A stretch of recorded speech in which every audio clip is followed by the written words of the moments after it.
ഞാൻ ഇന്ന് പറയാൻ പോകുന്ന ഈ 2 ലക്ഷണങ്ങൾ പല ആളുകൾക്കും ഹാർട്ടിൽ ബ്ലോക്കിന്റെ ഭാഗമായിട്ട് ഉണ്ടാവാറുണ്ട്. മാത്രമല്ല ഹാർട്ട് അറ്റാക്ക് സംഭവിക്കുന്നതിന്റെ 6 മാസങ്ങൾക്ക് മുമ്പേ വരെ ഈ ലക്ഷണങ്ങൾ പ്രത്യക്ഷപ്പെടാൻ സാധ്യതയുണ്ട്. പക്ഷേ പഠനങ്ങൾ കാണിക്കുന്നത് 90% വ്യക്തികളും ഈ ലക്ഷണം ഹാർട്ടിന്റെ ആണെന്ന് തിരിച്ചറിയുന്നില്ല. അത് കാരണം പലരും ഹാർട്ട് അറ്റാക്കിലേക്ക് എത്തിപ്പെടുകയുണ്ടായി. നമുക്ക് നോക്കാം ഈ ലക്ഷണങ്ങൾ എന്തൊക്കെയാണെന്ന്. ഒന്നാമത്തെ ലക്ഷണത്തിന്റെ പേരാണ് പോസ്റ്റ് പ്രാൻഡിയൽ അഞ്ജീന. ഇതെന്താണ്? ചില ആളുകൾക്ക് ഭക്ഷണം കഴിച്ചതിന് ശേഷം കുറച്ച് നേരങ്ങൾ കൊണ്ട് തന്നെ ഭയങ്കരമായിട്ടുള്ള ക്ഷീണം വരുന്നുണ്ട്. അതല്ലെങ്കിൽ ചില ആളുകൾക്ക് ഭക്ഷണം കഴിച്ചതിന് ശേഷം അവര് നടക്കുകയാണെങ്കിൽ, സ്റ്റെപ്പ് കയറുകയാണെങ്കിൽ ഒരു അസ്വസ്ഥത വരുന്നുണ്ട്. ഇത് നെഞ്ചിലാവാം, കയ്യിലാവാം, ശരീരത്തിൽ മൊത്തം ആവാം. ഇതാണ് പോസ്റ്റ് പ്രാൻഡിയൽ അഞ്ജീന.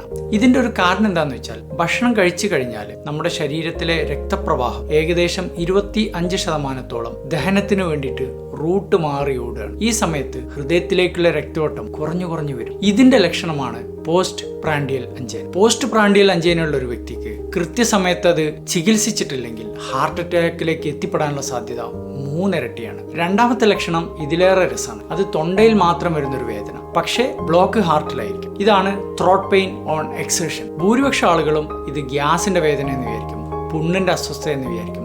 ചില ആളുകൾ തൊണ്ടവേദന ആയതുകൊണ്ട് ENT ഡോക്ടർ പോയിട്ട് കാണിക്കും. ഹാർട്ട് അറ്റാക്ക് വന്ന 15% ആളുകൾ പിന്നീട് പറഞ്ഞിട്ടുണ്ട് അവർക്ക് മാസങ്ങൾക്ക് മുമ്പേ തൊണ്ടവേദന അനുഭവപ്പെട്ടിരുന്നു എന്നുള്ള കാര്യം. മറ്റൊരു പഠനത്തിൽ കണ്ടിട്ടുള്ളത് ഹൃദ്രോഗമുള്ള സ്ത്രീകളിൽ പല ആളുകൾക്കും തൊണ്ടവേദനയായിട്ടാണ് അത് പ്രത്യക്ഷപ്പെടുക. 2023 നടന്ന ഒരു പഠനത്തിൽ കൃത്യമായിട്ട് കണ്ടിട്ടുണ്ട് ഞാൻ ഈ പറഞ്ഞ 2 ലക്ഷണങ്ങളും ഏകദേശം 90% വ്യക്തികൾ അവഗണിക്കുകയാണ് ഉണ്ടായിട്ടുള്ളത്. നമ്മൾ മനസ്സിലാക്കേണ്ട ഒരു കാര്യം എന്താ വെച്ചാൽ ഹൃദ്രോഗമുള്ള 25%-ലധികം വ്യക്തികൾക്ക് നെഞ്ചുവേദനയേ ഉണ്ടാവില്ല, അത് വേറെ രീതിയിലാണ് പ്രത്യക്ഷപ്പെടുക. അതുകൊണ്ട് ഹൃദ്രോഗം എന്ന് പറഞ്ഞാൽ നെഞ്ചുവേദന എന്ന് വിചാരിക്കുന്ന ആളുകൾ വീണ്ടും ഇരുത്തി ചിന്തിക്കുക.